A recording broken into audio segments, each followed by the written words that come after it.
अस्सलामुअलैकुम, आप देख रहे हैं के न्यूज़ HD। मैं हूं हारिस अली शाह गिलानी। चलते हैं आज की अहम खबरों।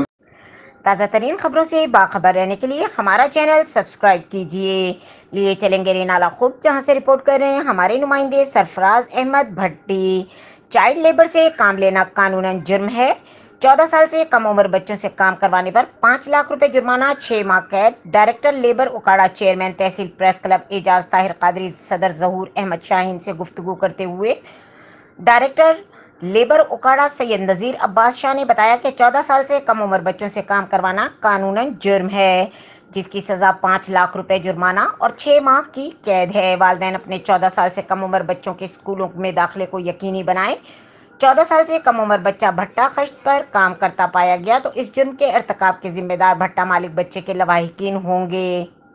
मजीद खबरों और अपडेट्स के लिए हमारे साथ रहिएगा। तब तक के लिए अपना ख्याल रखिएगा। अल्लाह हाफ़िज़।